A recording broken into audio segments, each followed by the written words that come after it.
Well, hello again, and welcome to another in my continuing series for you on the facts about life. Today, I'm going to talk about the moral customs that govern civilized society and civilized behavior, and the link between morality, genuine morality, and virtue. Some fun stuff, outlining pathways that lead you into a happy life.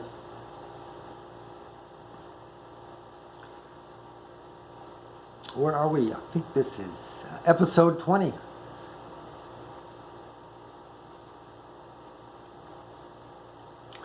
So, civil people, and I hope we all strive to be a civil person ourselves and live in a civil society. Civil people are always governed in their necessary decisions and daily conduct by a decent respect for the time-honored moral customs of humankind, like courtesy and politeness. Our youth need to be educated to incorporate these same customs and principles into their lives and apply these principles in their particular circumstances. You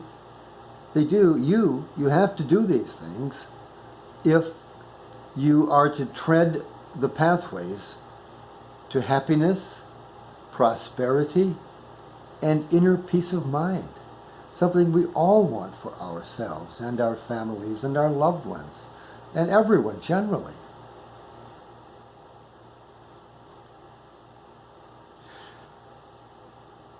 Within our moral customs, prejudices and prescriptions about behavior are the instruments which the wise of our species have always employed to safeguard their immortal souls against the passions and voracious appetites that arise in us from the lower mind and from our animal nature, which is inherent to our being.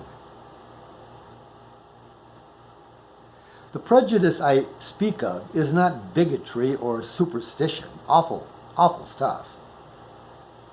Although prejudice may sometimes degenerate into these among the lesser minded among us, a proper prejudice is the common sense judgment about matters before you. And about these matters, you make a judgment before taking any action. Proper prejudice gives you foresight and the foreknowledge which human experience, intuition, and ancestral consensus supply to us.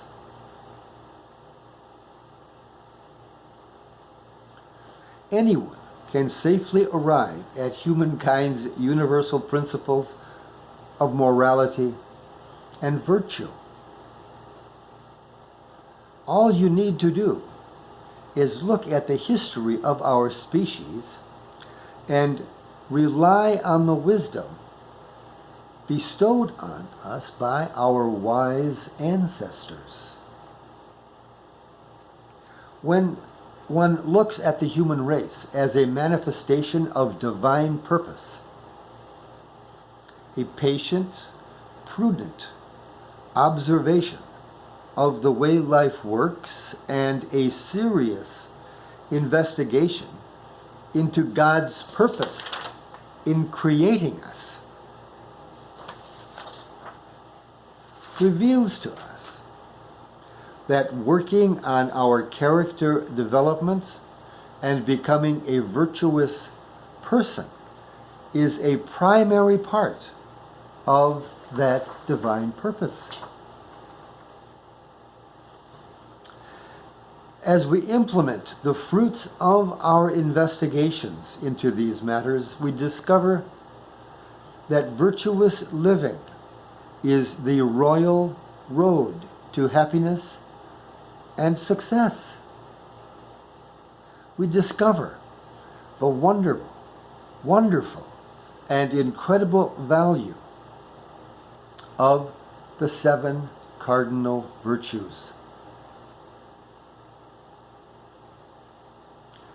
Virtue gives us our answers to our questions about the ultimate purpose of our life here on earth. Ideally, armed with these answers, you will adopt virtue as your habit and character development, your very own improvement, as your most noble goal.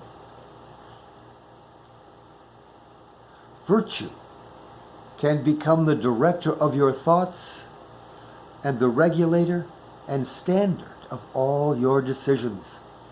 Wisdom guides your will in implementing into your daily life the wise principles embodied in virtue. Indeed, when you employ the principles of virtue in this way, your actions become an expression of providential purpose and God's will for your life here on earth. And all that follows God's will finds happiness, success, contentment, and some of the most thrilling, joyful, and ecstatic experiences that anyone can experience in life, their life, your life, our lives together here on good old planet Earth. Well, that's it for today. Some wisdom thoughts about virtue and morality and the royal pathways and ways to happiness and success in your life. Goodbye for now. Thanks for listening.